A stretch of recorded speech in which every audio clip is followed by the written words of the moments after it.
Well, hello everyone. Welcome to Redneck Ways. It is, I believe, the final video on this model, on the USS Ronald Reagan. Got quite a bit of stuff done to it last few days, and got all the little parts on everything. I think it's looking pretty good. I'm hoping when we put the decals on, it'll bring it out more, because it just seems like it's just, it's just very flat. And I'm hoping when we put the stickers on, it's going to like maybe make it pop a little bit more. It's kind of hard to explain. There's something missing on it to me. I just don't know what it is yet. There's a lot of room, which I know there's supposed to be, but like I said, I just hope when we put the decals on, it'll pull it all together. So I've got me a little goodie the other day. I collect little cars, Matchbox cars, and I like the different ones. I got this one the other day. Just pretty happy. I'm gonna turn this light out. It's glaring on it. But it's Cheers. I think Hobby Lobby carries this. But I thought it was pretty cool. The post office little truck. Pretty different. Thought I'd share it with you guys. And tonight, guys, like I said, we're going to put the decals on. We're going to get the decals on. Now, I do have a couple pieces of equipment, a couple tow motors to paint, and I don't know what they're called, but the little things that pull the plane around on the ship. We're going to paint a couple of those. And this one, actually, the crane broke on me last night, so I don't know what I'm going to do about that. It's too little to try to glue back.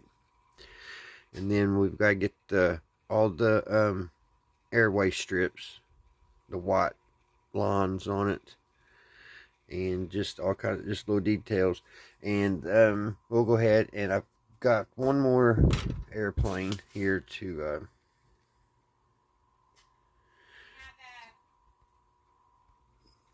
we'll go ahead and put this airplane here together. We got to put it together. Got to put the propellers and everything on, and the little radar on top here. And here's that little tow motor I was talking about. This little thing that you're supposed to pull. It pulls the aircraft around. I think there's 4 at the kit, but I'm only gonna paint a couple. And also, I still haven't painted the helicopter yet, so we'll do that in the beginning. We'll paint a couple helicopters, and then we'll put this together, and then we'll get busy and get some decals on, guys. So yep, this is the final. Tonight, guys, the radio program, we're going to go kind of western on you all this evening, and we're going to be listening to the 6-shooter, and it's a very good program. I love it. James Stewart is the narrator, or the person in the program. And if you don't know if you're real young and you don't know who he is, that's a picture of him. And I like to show you this movie. This is a great movie, James Stewart Harvey. If you haven't seen this, it's a really good movie. It's about an invisible rabbit, but I think it's called a Pikachu, or I don't think it's a Pikachu. I forget what they're called, but I don't know if it says it in here or not.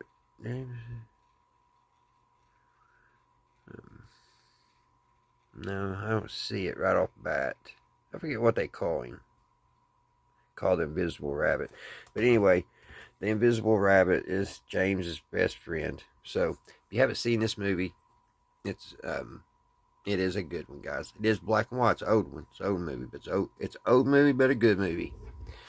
So alrighty, guys, that's what we're gonna be listening to is the 6-shooter tonight. So let me get you guys set up on the shelf and we'll get started. Alrighty, guys. I got the little airplane that we're getting ready to put together. We've got to put this the radar on. Excuse me, guys.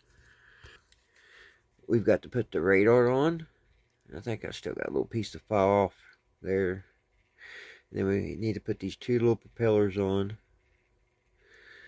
And that one will be done. And then I'll need some touch up.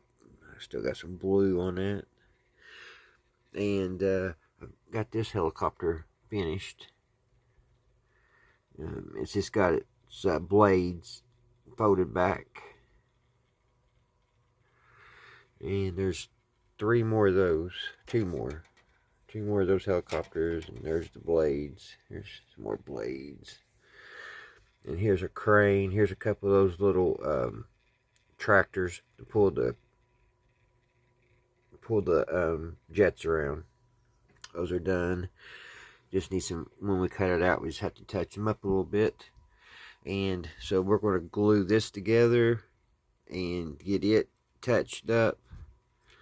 And then we're going to start putting decals on. And see, we got to put these decals, they go around like this. And we've got to put the runway decals on. I really think this is going to bring the ship together where it won't look so, you know, plain Jane. So, and we still have to put our number 76 on our tower. So, I think it's really going to look good. So, we may not get it all done because we got to keep this video at an hour. But we'll get most of it. So, like I said, tonight's radio program, guys, is the 6-shooter. And I believe it was 1956. Don't hold me to that, but I think that is the time period, 1956. And this episode is titled The Stampede. And it is 28 minutes and 28 seconds.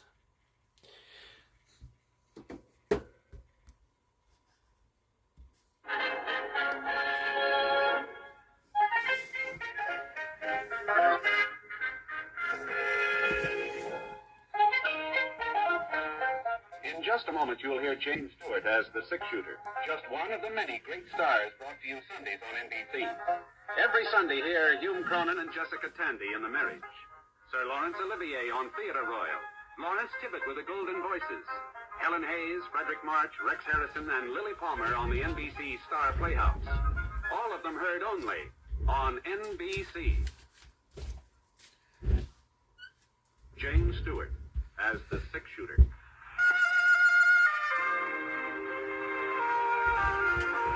Let's see who's in view. The man in the saddle is angular and long-legged. His skin is sun-dyed brown. The gun in his holster is gray steel and rainbow mother of pearl, its handle unmarked. People call them both the 6-shooter.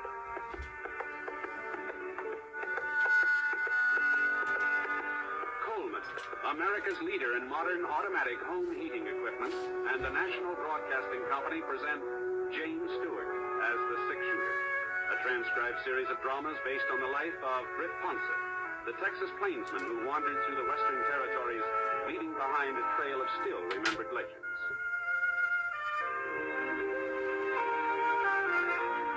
Now, in just a moment, immediately following this important announcement, you'll hear Act 1 of The 6-Shooter. Have you heard about the Joneses? They're going to Europe for 6 weeks. They'll start in England, then visit Holland, Belgium, France, and Italy. It'll be a wonderful trip, a lifelong dream come true.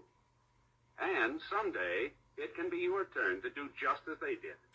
Put your money where it will earn $4 for every $3 you invest in United States savings bonds. Start planning today. United States savings bonds can take you to Europe, too. Now, Act 1 of The Six-Shooter, starring James Stewart.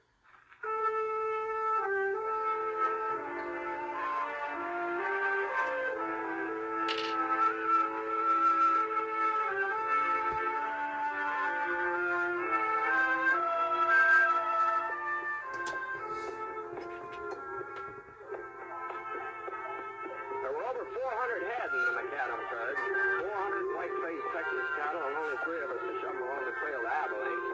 But the McAdams boys had promised me a tenth of whatever the herd brought, so I signed on for the drive. And it looked like I was going to win the money, too. There'd been a cloudburst the second night out. Now it sounded like we might be heading into some more bad weather. The sky was all black and purple, and the wind began blowing up little balloons of dust. Thunder made the steers restless. They still remember that first storm. They didn't like the idea of going through another one. All right, come on now. Come on, cattle. Hey up. Right down. I can see the rain now. It hadn't hit us yet. Still a couple of miles ahead, but I can see it real plain. Streaking down across the sky like little silver lines on a great blackboard. In the canyon where we were, the sun was still shining. It gave me a sort of funny feeling. Rain and sunshine all at once, sort of like being two places at the same time. Right McAdams, he came pounding up from behind and reined up alongside of me and started. Oh, boy. What do you think, Britt? Well, if that wind don't change, we'll be getting wet inside of 15 minutes. Don't look like it'll change. No, afraid not. And I guess we might as well keep on going. It'll be easier to handle if we're out of this canyon when the storm hits. Yeah. I'll ride up until noon. Okay. Norm! Hey! Get the light out. Keep moving. We can up with? Do as I tell you. Stop beeping. Okay. Come on, move that. Norm will speed him up, Britt. I'm going back and see if there ain't no stragglers. Want me to give Norm a hand? No, I can handle it myself. About time he learned how. All right, you're the boss. Yeah. Just keep an eye on him, Britt. Sure. That lightning had hit a pine tree about 50 yards up the side of the canyon. And when it toppled over, it started a couple of boulders rolling down the side of the ravine toward us. That was all the cattle needed to set them off. One of the longhorns took a look at the rock and let out a bawl that told the other animals to get out of his way. Hey! Stop him, Norman! Stop him before they stand! Mike circled around and galloped over toward his brother. But Norm wasn't waiting for him. No. I saw him head up the slope of the canyon, and it looked to me like he didn't intend to stop anything. All he cared about was getting out of the way. So I dug my heels into Scar's flanks and rode right into the middle of the herd. I could split him in half, only part of him would tear loose, even in a stampede. Right was in front of the herd now. The lead steer turned off. A couple of more shots, and the rest will follow. There we are. I knew there wasn't going to be any stampede. Not now, anyway. I could stop him just in time. It's nice going, right? Somebody had to do it. Yeah. What happened to you? Oh, it's foolish. Almost threw me. Yeah? Guess you were scared. The horse? That's what I said. Yeah. Well, here comes the rain. Looks like this is the tail end of it, though. Probably would have been more in a shower. We better keep moving anyhow.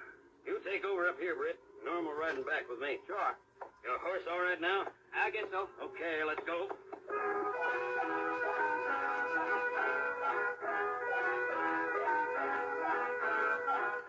About half an hour later, the rain let up. It was nearly sundown. A green-yellow rainbow arched up over the hills to the east. Oh, it needs some touch-up. Neither of the McAdams brothers said much during supper. Afterwards, Norm sort of moved off a couple of yards from the campfire and started playing his mouth organ.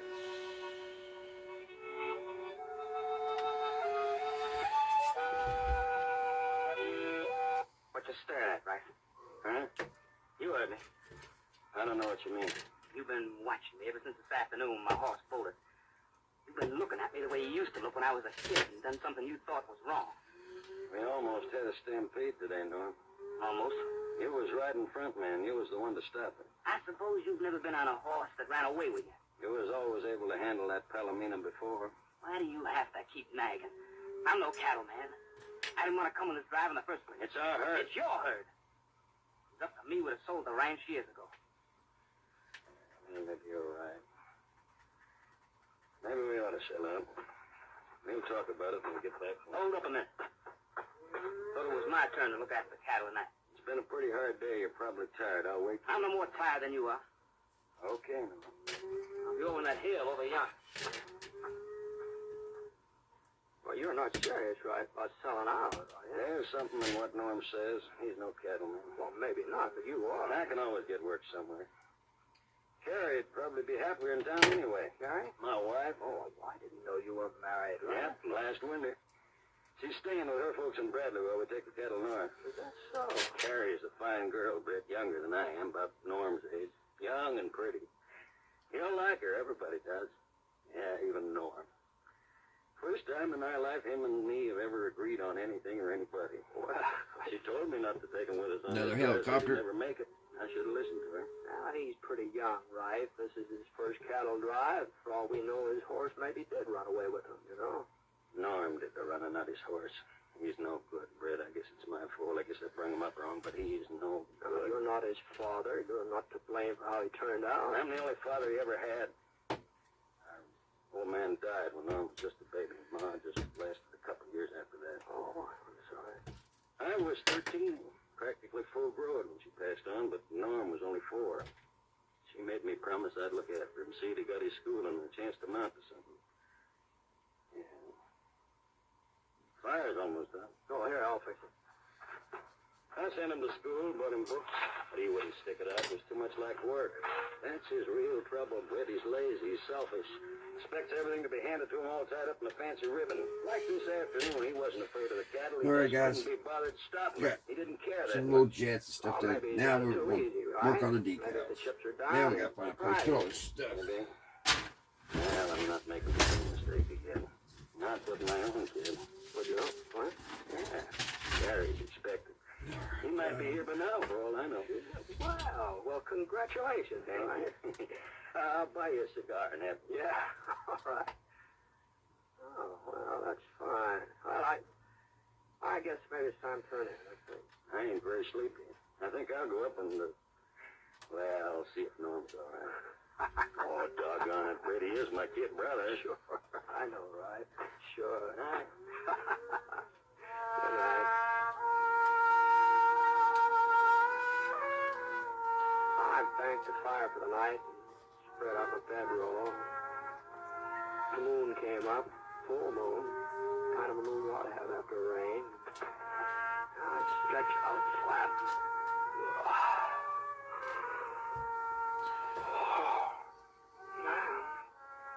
Except for a couple of rough redness small on my back.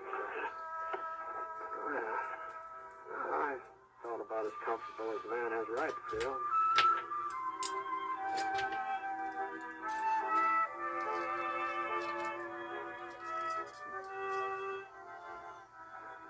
Right? No. Me. Oh. I thought you were looking after the herd. Bryce come nosing around if you don't trust me. So if he wants to stay up all night, that's his business. Yeah, we got nothing but heroes on this drive. How do you figure that? Well, you're the 6-shooter, ain't you? Supposed to be the fastest man with a gun west of Kansas City. East of there, too, from the way folks tell it. No, you shouldn't believe everything you hear, Norm. I don't. I don't believe you're any faster with a gun than the next man. Probably not. I don't believe you're any faster than me. See that white rock over there? Well, Very good. go ahead. It's your turn. Well, I'm afraid I'm sort of out of practice of shooting at rocks. I used to do it, but I haven't tried it recently. What do you mean by that? I'm still a kid? I didn't mean anything. You're a good shot. Now, good night. Maybe you think it was an accident I hit. I hit it. I can do it again. There. See that? Good night. Oh. I got to get a pair of scissors, guys. Come here, back. Ground was kind of damp and cold all night, but didn't keep me from sleeping. And when I finally woke up, the sun was just starting to shove the sky away from over my head. A couple of seconds, I couldn't quite decide whether to open my eyes or not, but the smell of coffee made me make up my mind. Oh, what? Java? Yeah, thanks. Thanks. Where's Norm? Taking a bath? Taking a bath? Yeah. Found a water hole the other side of the hill. Oh. He'll be back any minute. Trust Norm to keep himself duded up. Wouldn't surprise me if he showed up wearing a clean shirt. Yeah. Well, you can't blame a fellow for... Here, what's this? Hmm? Oh, that looks like a letter. Oh, here, it's yours. Mine? Well, it says Love Carrie. Is that your wife's name? Yeah. Oh, here. Read it to me, Britt. What? Out loud. Read me what it says. Well, I'm not interested in somebody else's mail, right? Especially love letters. Is that what it is? Well, you ought to know. It's yours, isn't it? No, Britt, it ain't. Carrie ain't never written me. She knows I can't read. It's Norm that had the schooling. Remember, Britt? I told you last night. Yeah, I remember. Read me what it says. Go on, Britt, read it.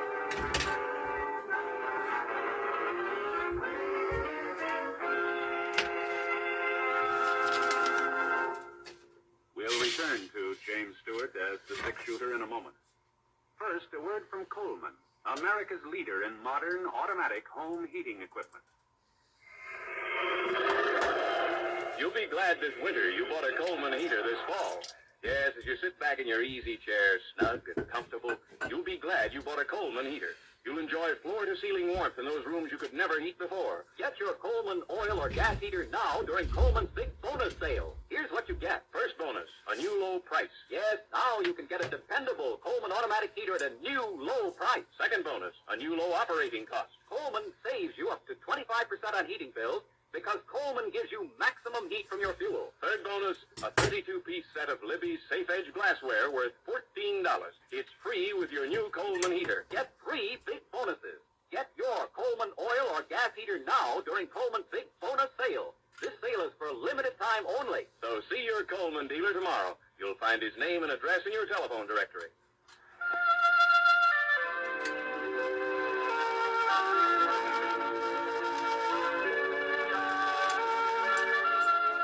Now, Act 2 of The Six-Shooter, starring James Stewart as Britt Ponsett.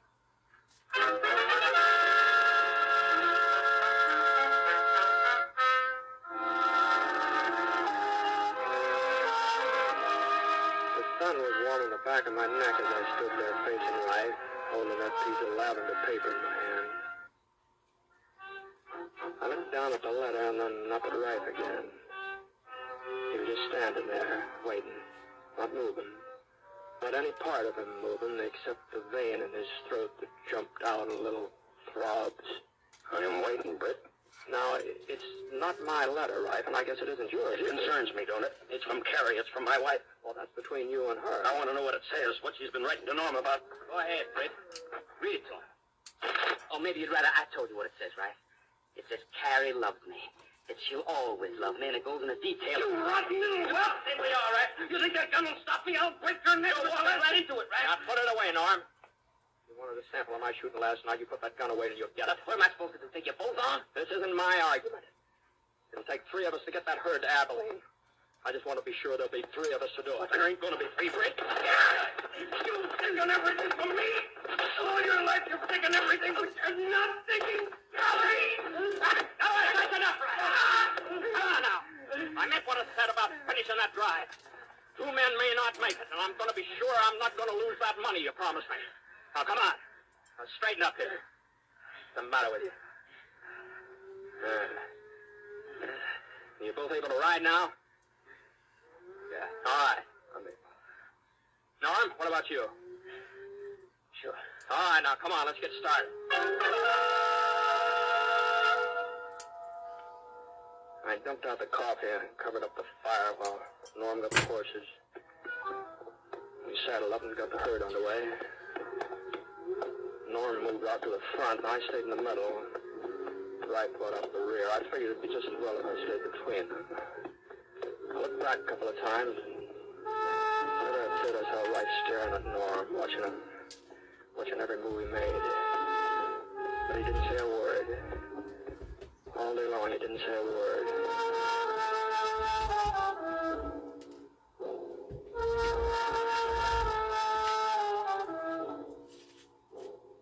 And then at supper time, Rife, he sat off one side just pecking at his food. I notice there's nothing wrong with Norm's appetite, though. Any more beans? Yeah, it looks like you finished them up, Norm. Oh? You're kind of hungry tonight, huh? Why not? Just a kid still doing my growing. At least that's what some people think. Uh-huh. Well, as long as you're so full of energy, maybe you wouldn't mind looking after the cattle, huh? Huh? Well, you missed your turn last night, didn't you?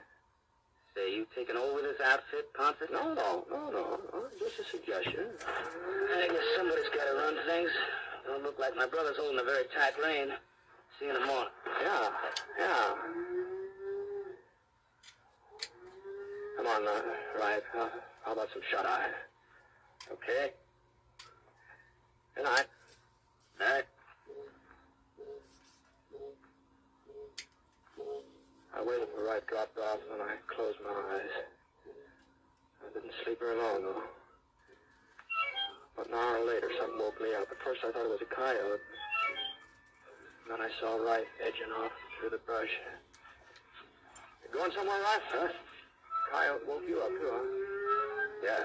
That gun ain't gonna do much good if you're figuring on killing it, Ripe. What do you mean? It's empty, Ripe. You ain't got no right to interfere. No? I was just thinking about that 10% of the herd. I'm gonna kill him, Bert. You can't stop me. Nobody can. He's your brother. No, he ain't. Not anymore. Let a brother do what he did to me. I ain't never had anything I could really call my own. If he wanted something, he took it. I never stopped him. But Carrie is my wife. She belongs to me, and this time I'm gonna stop him. You'd better wait and talk it over with her. I waited too long already. Why do you think she didn't want Norm to go with us on his drive? It wasn't because she was afraid he'd never make it. She wanted him there, with her. And at a time like this, it's just... Easy now, Ryan. Probably want to take over the baby, too, when it comes along. No, come on now. You've got to get some sleep now. You'll feel better in the morning. Come on now. No, I won't feel better in the morning, Britt.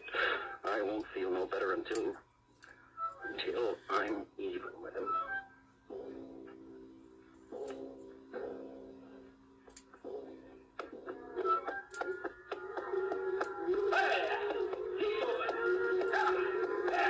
I guess none of the three of us got much sleep that night. By noontime the next day, the saddle of mine was a little harder than usual. I had to sort of keep my eye on Ripe. He was still right behind me. But the sun was getting hot, and I was kind of drowsy, so I just sort of jogged along for the next few miles, not paying much attention to anything or anybody. If Scar hadn't given me a jolt, easy, boy, easy on. I wouldn't have looked around, and I wouldn't have seen that we were coming into a gorge. It was very narrow, barely wide enough for the herd.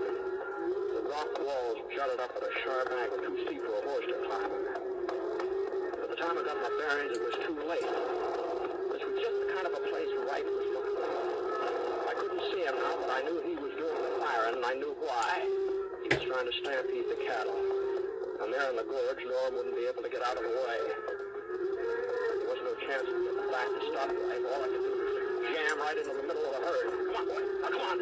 Smart his way past a couple of steers. I tried to keep them under control, but the ones in the rear started pressing forward in earnest, and I just wasn't no holding the rest of them. He was right in it now, a real stampede. This was Ripe's way of killing his brother, and I wasn't sure I was going to fare any better than Norm. A couple of the cows shoved against us. Almost topped us over. Scar was pretty certain to lose his footing before we could get much further, and I jerked out my gun. I cleared us a little path, but the cattle plugged up before we get through. All of my shooting was just making things worse. There was nothing to do now but just give Scar his head and let him run with it. I didn't have time to worry about Norm. I didn't know what had happened to him. I didn't even think about him. Hey, that wasn't firing. That wasn't Ripe firing. That was from up ahead. Well, the herd was half crazy now. They were shot out from all directions. They didn't know where to turn now. I rose up in the stirrups and looked forward. Norm was holding the ground at the mouth of the gorge. He could have gotten away all right, but he was holding his ground. I lifted myself up. Maybe I'd have been able to hang on when the cattle twisted around and started changing direction. As it was,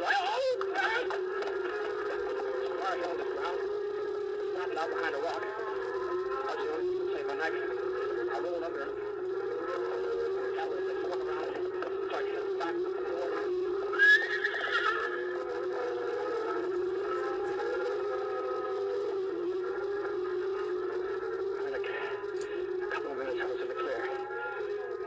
cattle passed me by. I pulled myself up to my feet, and I looked around. The herd was still out of control. They're charging out the other end of the gorge. And then I got a flash of light. Norm must have heard it too. Right! Right! Norm came pounding past, but he's firing at all of us like a crazy man, trying to get through to his brother. Right! Right! Right!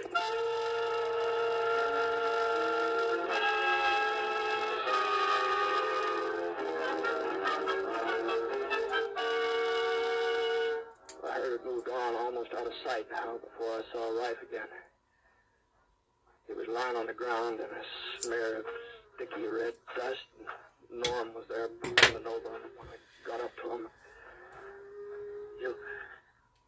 You all right, Rife? I started him, Norm. I figured you'd try to get out of the way, but you didn't run. You stopped him. You stopped him, didn't you, Britt? Yeah. I didn't mean for him to turn on you, Rife. I swear I didn't. I know that.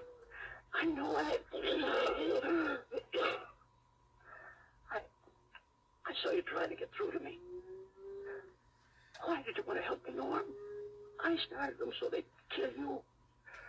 Why did you want to help me? You're my brother. You're all I've got, all I've ever had. You hear that, Britt? You don't hate me. Right. Listen, about Carrie, about that letter. It's all right, Norm. I don't blame you. I don't blame Carrie. But she loves you, right? That letter was written a long time ago, before you and her were married, before she even knew you. A long time ago? Yeah, I've carried it with me ever since. I was in love with her, but she wasn't in love with me, not ever. And when you come along, she realized it. She's never had anything to do with me since. I only kept the letter so I could show it to you when you got to riding me the way you did yesterday. You're telling the truth. You know I am, don't you? Yeah, I guess I do. I guess I've known it all along. When Carrie told me about us having a baby, I was so happy and proud it almost spilled over. I guess a man couldn't feel that way if he wasn't sure of his wife. Take it easy, right? Now, don't try talking too much. What's the matter with you, Britt? You think them cattle finished? No, of course not. You said it would take all three of us to get to Abilene. That's the way it's going to be. All three of us. Sure. You and Norm and me. It'll be a while before I can get on my legs, but you just give me a couple of hours rest while you're rounding up the herd. A couple of hours and I'll be round to...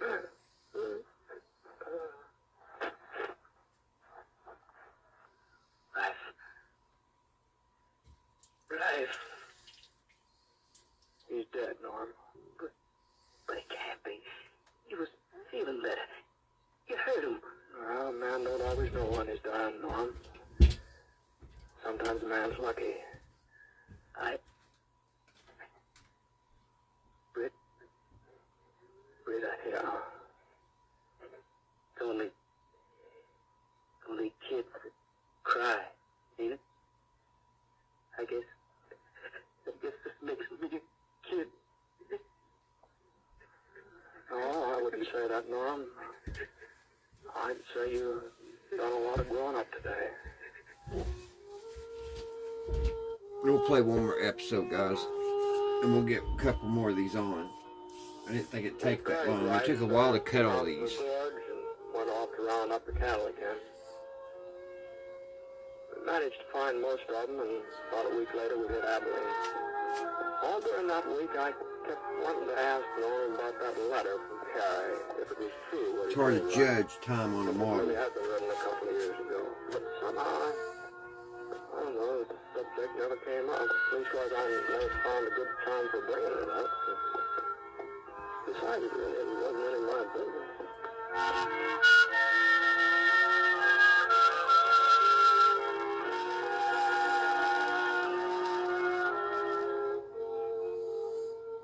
Beginning tomorrow night, Fibber McGee and Molly return to the air in a new series of programs. Yes, beginning tomorrow night, you'll hear those wonderful folks from 79 Wistful Vista, Fibber McGee and Molly, every night, Monday through Friday on NBC. As a matter of fact, this is the week that we'll see 28 new programs beginning on the NBC radio network. And you'll find that an evening with NBC Radio is an evening sure to entertain. So make a date to keep your dial set where you hear the familiar NBC chimes. Your invitation to the best in radio programming.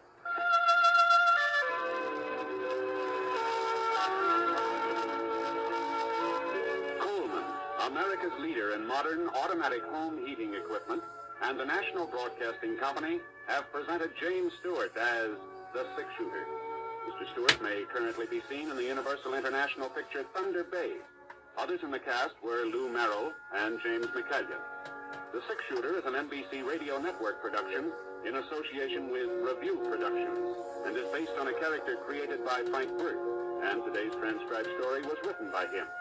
Special music was by Basil Adlam, and the entire production is under the direction of Jack Johnstone. All characters and incidents were fictitious, and any resemblance to actual characters or incidents is purely coincidental. This is Hal Gibney speaking. Listen to Last Man Out, one of the Magic 28, next on the NBC Radio Network.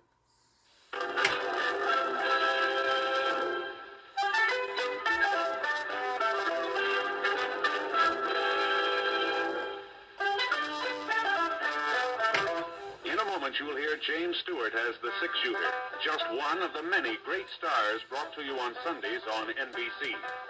Every Sunday, hear Hume Cronin and Jessica Tandy in The Marriage, Sir Laurence Olivier on Theatre Royal, Lawrence Tibbett with the Golden Voices, Helen Hayes, Frederick March, Rex Harrison, and Lily Palmer on the NBC Star Playhouse. All of them heard only on NBC. James Stewart.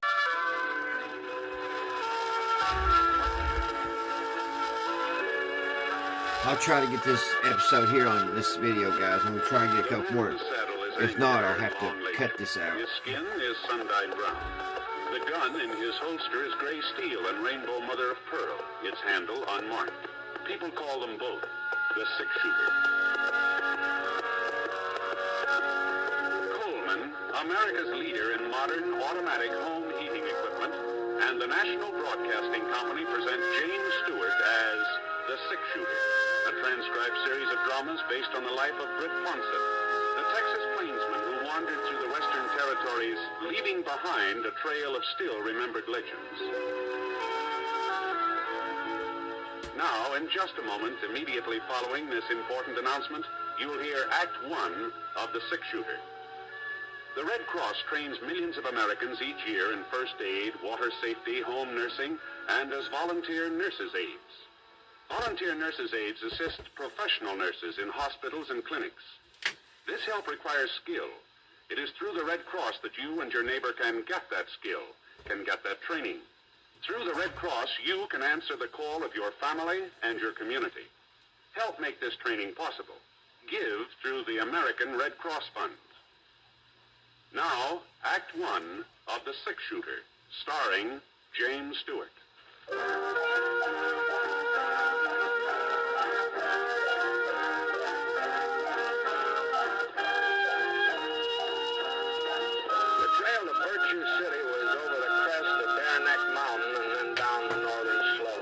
That's why you couldn't see the town until you were almost there, out in the clouds.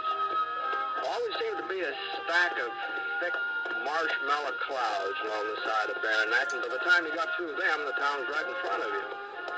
Anyway, it was about 2 o'clock in the afternoon when I hit the city limits, and at least what had been the city limits 10, 15 years ago. Of course, nowadays, houses on the outskirts weren't much more than just loose timber and broken windows. When I reached the main street, things looked more normal. Not like a real town, of course, but, well, the mercantile was open, and the bank, and the post office. 10 or 12 stores, maybe, all still doing business. I spotted what I was looking for. The sign on the Opera House said Rocky Mountain Western Railroad, Virtue City Office. Well, I guess they might as well use the Opera House for something. Jenny Lind sure won't be singing there anymore, not like she did for the grand opening.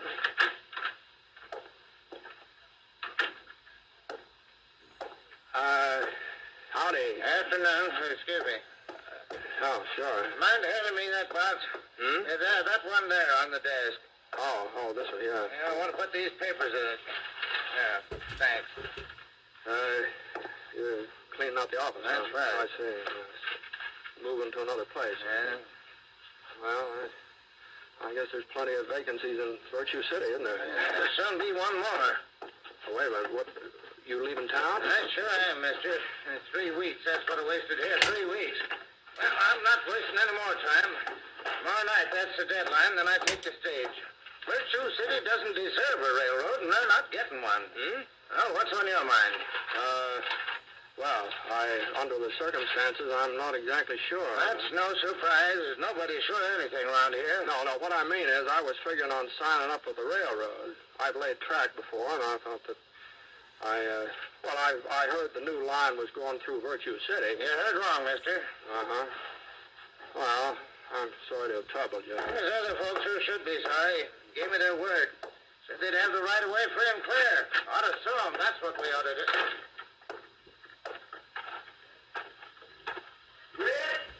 Red Pumpkin. Over here in the courthouse. What? It's me, Doc Cross.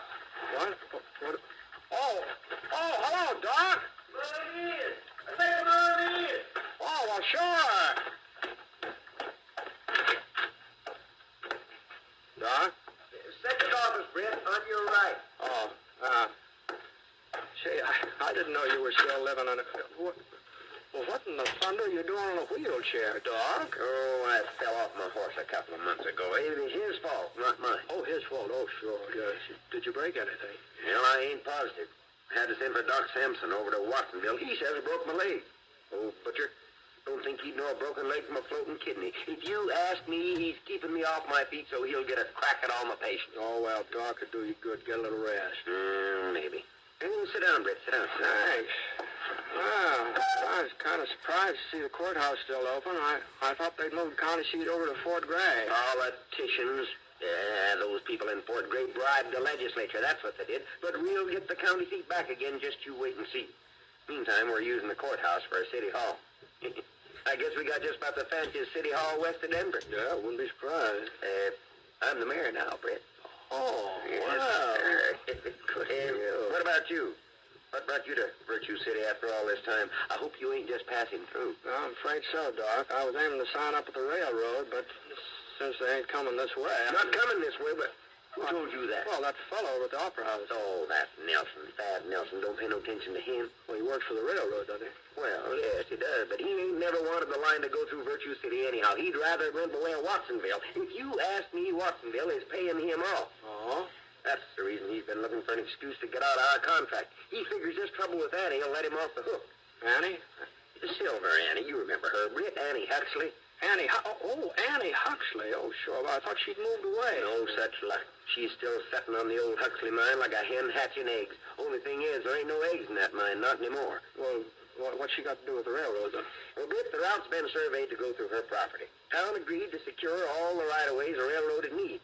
We're willing to pay for them and a good price. But Annie's not satisfied with what you're offering. We don't know. She won't talk to us. Won't even let anybody near her shack. Oh. She just sits there day and night, right by the window with her shotgun poking out. Anybody comes on her land, she lets go. Got some fool notion there's still silver in that mine, and folks are trying to get it away from her.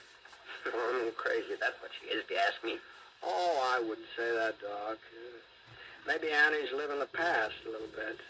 She's got quite a past to live in, too, you know. Chief whiz, I remember about her wedding to Sin Huxley. But how he put down a street of silver dollars all around the church. You remember that? Yes, well, that's beside the point. I sent for Clyde Huxley. Clyde? Yeah, he's a relative of Sin's, a distant cousin or something like that, but a relative. We had to pay his fare all the way out from Chicago. Mm-hmm. He seen Annie yet? That's where he is right now, and he'll straighten her out. You see, he's a lawyer, and he's not the kind to put up with any nonsense. So, well, Mr. Huxley, I didn't see you ride up, and I've been watching the street. I didn't ride. I walked. Oh, now, don't tell me that horse of mine threw you, too. I'm just didn't gonna... throw me. Where will I find the chief of police? What? I'm charging that woman with attempted murder. Oh, you don't mean Annie. I certainly do mean Annie. She ought to be locked up. And if I've anything to do with it, she will be. Oh, then she wouldn't sign over the right-of-way, huh? Not even for you, her own kin. I didn't get a chance to discuss it. She shot at me point blank. It don't look like she hit you. It was a miracle she didn't. Well, Well, I guess she just didn't know who you were, Mr. Huxley. She didn't recognize you. I told her who I was. Right after that, she fired. Yeah, some folks just don't cotton to relatives, seems like. Well, she tried to kill me. Oh, no, she was just defending her property, Mr. Huxley. If she'd wanted to kill you, you wouldn't be walking around now. Annie knows how to handle a gun. Now, we gotta do something, Britt. If we don't have that right away by tomorrow, Nelson, he's the railroad man, Nelson will leave town. The railroad will go through Watsonville, and that'll just about wash up Virtue City once and for all. Now, there must be some way of explaining things to Annie, Doc. I throw her in jail. That's just apt to make her more cussed than ever, you know. But, say, maybe there is another way. Sure. Somebody she trusted, somebody who didn't have no axe to grind. She'd listen to him. Now, Doc, you got those papers all ready for her to sign, Mr. Huxley? Hey, Doc, then give them to Britt. Doc, now this ain't my affair, Doc. Now, I don't want to get mixed up with this. Oh, I know you, Britt. No, but I don't let us down, not at a time like this. Go on, Huxley, give him the papers. Now, wait a minute. We'll never forget what you're doing, Britt. The whole town will be in your debt. Just get her to sign them. The places are marked with an X. Doc.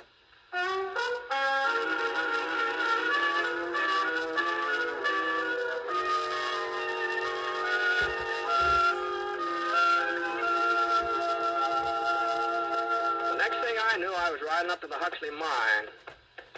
Annie's shack was next to the main shaft, about 100 yards off the road. I slid down out of the saddle and tried the gate.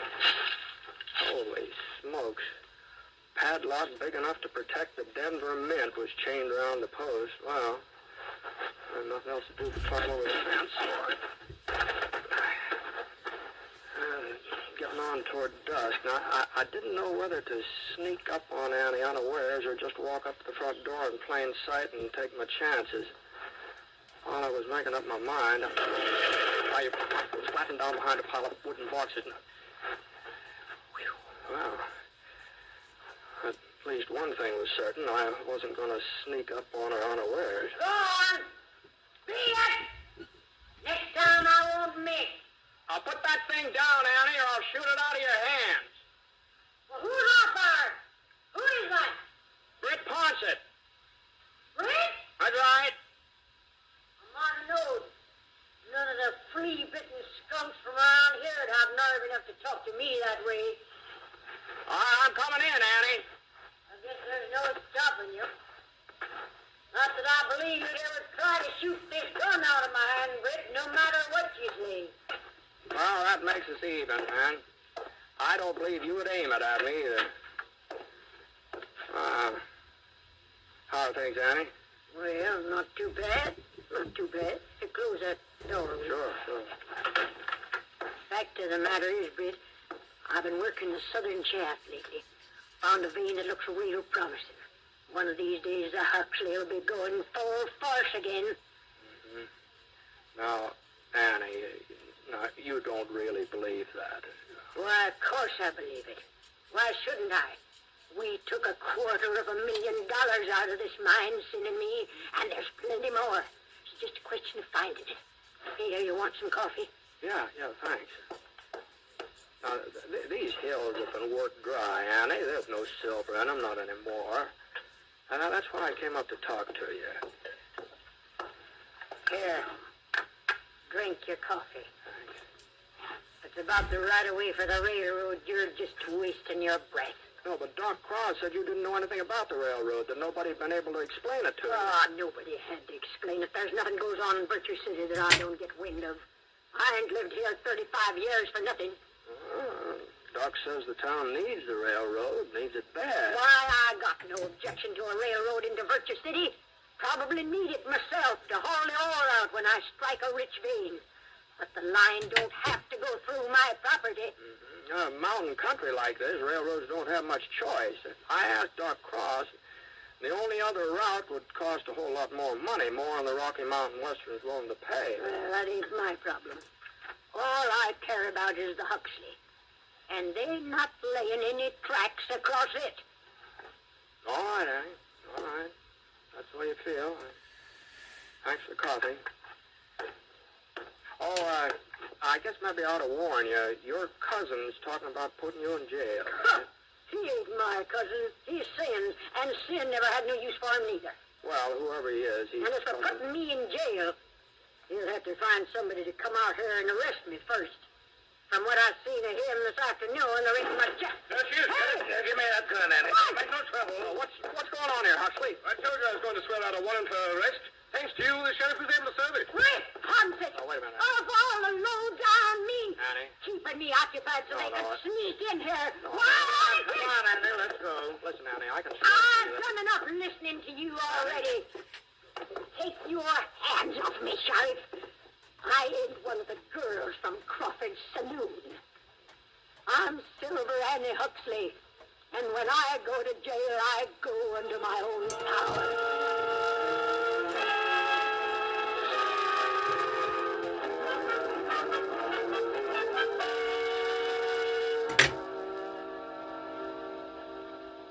We'll return to James Stewart as the six-shooter in a moment.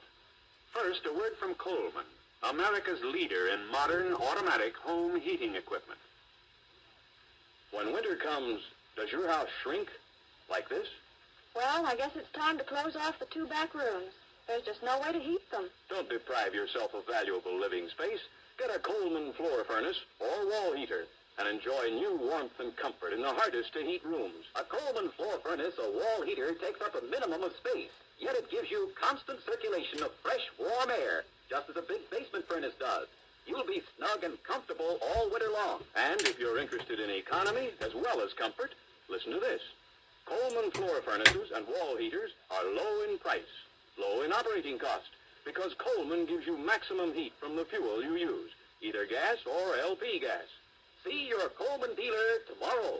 You'll find his name and address in your telephone directory. Remember, comfort costs so little with a Coleman.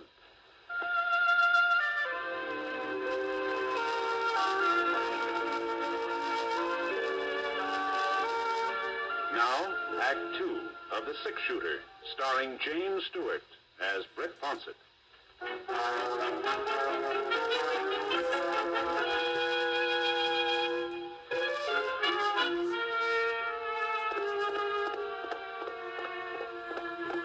Well, they put Annie in a buckboard and started out for town. I rode alongside for half a mile or so and tried to tell her I wasn't part of getting her arrested, but she wasn't listening. So I gave Scar's head. It was about 9 o'clock when I got back to Virtue City. The place looked even stranger by night than by day. Just a light here and there where folks were living. And then whole blocks of darkness in between, sort of like the candles on a cake when part of them had been blown out. I stopped off at the Mansion Hotel long enough to get me a room, and then I headed over to Doc Cross's house. He was sitting in the living room eating a box of hard candy when I got there. Come on in, Britt. Come on in. How'd you make out? Get her to sign on the dotted line? No? Sorry to hear that. Oh, my gosh. I ought to know better than to eat this stuff with my teeth.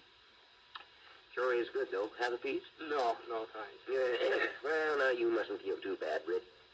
I would think you wouldn't have much luck with it. So was Mr. Huxley. He went ahead and got that warrant drawn up. Yeah, I know. Oh? Yeah. I was there when the sheriff arrested her. She thinks I was in cahoots with him and Huxley. Oh, well, now that's a shame. But don't you worry. I'll see she finds out the truth. No, I guess it served me right for getting mixed up in her affairs. Well, you wasn't mixing, Britt. You was just doing us a favor, and we're all much obliged. You know, sending for Clyde Huxley was just about the smartest stunt I ever pulled. Maybe so, but you haven't got the right of way yet. We'll get it, Britt. We'll get it. Well, I don't think jail is the answer. Besides, you'll have to turn her loose anyway. Huxley can't make that charge of attempted murder stake. No, he's not charging her with anything, Britt. What? It's just a question of whether she's got all her faculties or not. That's what the hearing will be about. You mean he's claiming she's crazy? Well, you said yourself she was peculiar. I said she lived in the past, that's all. Everybody's got something to remember, does that, more or less? Well, in her case, it's more, not less. Of course, it's up to Judge Drayton to decide. Well, hasn't there got to be medical testimony and a sanity hearing? Yep. Huxley subpoenaed me this evening. Oh, doggone it, Doc. Now, this just... isn't right. Huxley's her only relative. He looked up our state law. It says the nearest relative can demand a sanity hearing if there's sufficient cause. You take that mine away from her, you'll break her heart. Now, wait a minute, Brett. You said yourself this wasn't none of your business, that you were sorry you mixed into it. Sure, but it just looks like I got mixed up in it. All right, good night, Doc. I'll see you later. Now,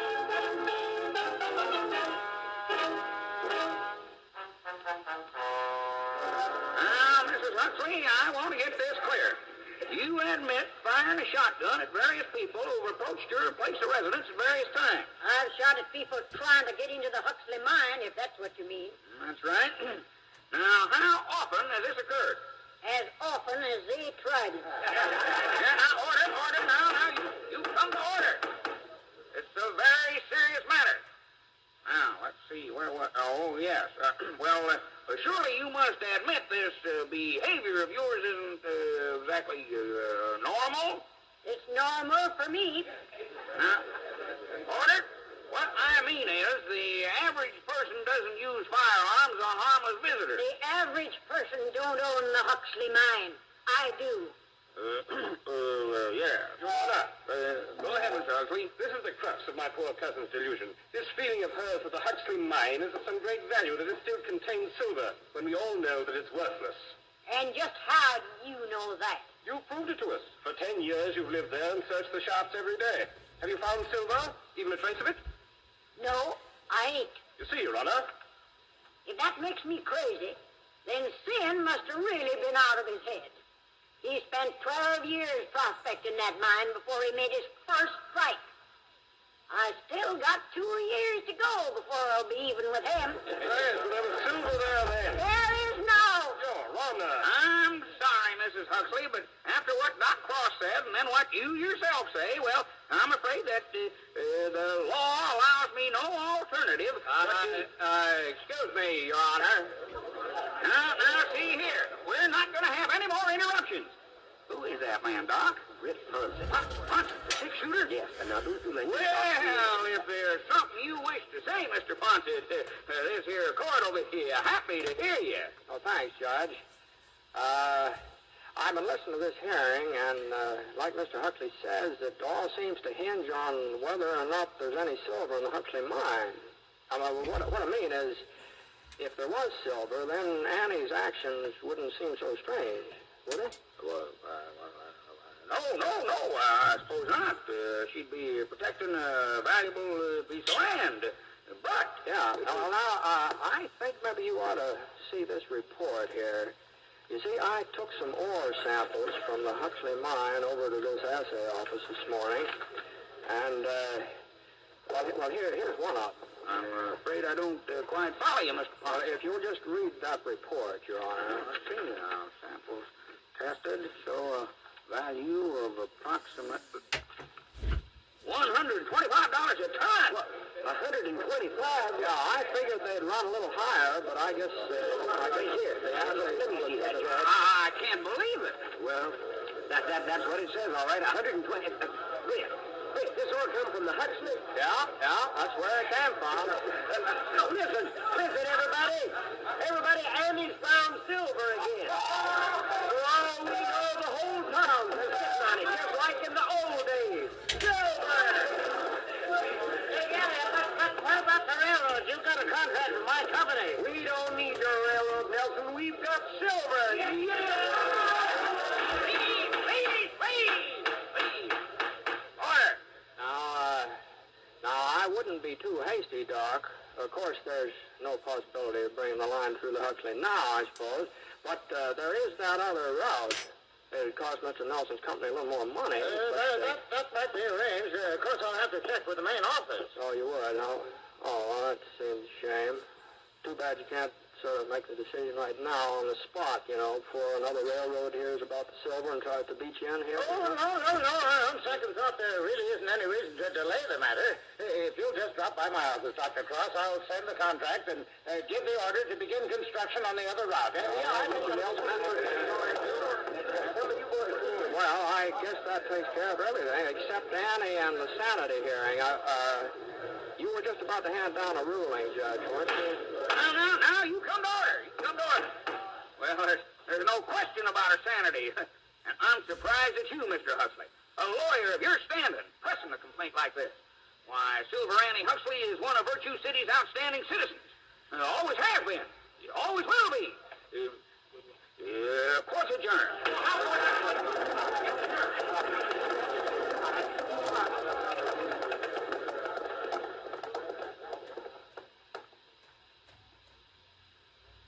Well, inside of 5 minutes, the only people left in that courtroom were me and Annie. It's a funny thing, you know.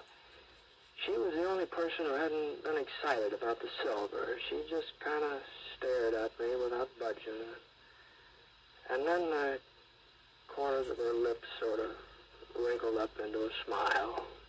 Worried? Ponce? Yes, ma'am. You better get out of town before they find out. They'd tar and feather you for sure. Well, what do you talk about, Annie? Why? You think I didn't recognize that piece of ore? I ought to. I've been looking at it for 30 years. Them samples have been sitting on my dresser ever since Sin found them in his first strike. No. You saw them last night. You knew they were souvenirs from the old days. Well, they could have been something that you dug up recently, couldn't they? I'm not saying you lied, Britt. All you told them was that the ore was from the Huxley. That's true enough. It's just a good thing they didn't ask you when. Yes, I guess it is. Yes, it is. Well, anybody can make a mistake, you know. You knew what you were doing. And you knew the railroad would be coming through the other route before they got wise. No, I wouldn't exactly say that, but under the circumstances, I kind of think maybe I'd better leave town. Don't you think that will be? So long, Annie. Wait a minute, Britt. I want to thank you. Oh, well, nothing to thank me for, Annie. It just looks like I can't tell old ore samples from fresh ones. That's all.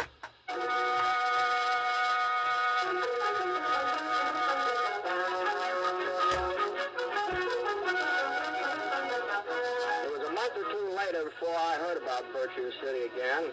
Bumped into a fellow in Idaho Springs who was heading up that way. Said there'd been a big silver strike near the town. I tried to talk him out of going over there. I told him it was probably just a false alarm, and he wouldn't listen. He said there'd been a false strike 3 or 4 weeks ago, and everybody went out prospecting. And the first thing you knew, somebody found silver. The real thing. Fellow had a newspaper from Virtue City to prove it. Editorial on the front page was by Doc Cross about moving the county seat back to where it belonged.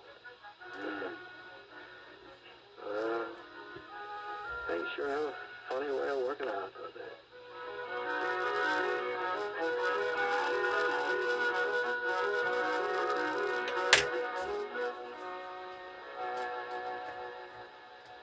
Here's a tip for more great dramatic entertainment each week on the NBC Radio Network.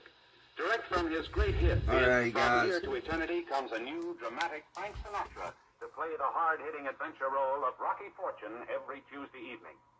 And Alrighty, I didn't get it all done, but we got quite a few of the stickers on, and I believe I've got the tower on backwards, so I'm going to have to try to take that off and flip it. I looked at that last night. I looked at the box about 10 times to see if I was putting that on right, and I still got confused and put it on wrong.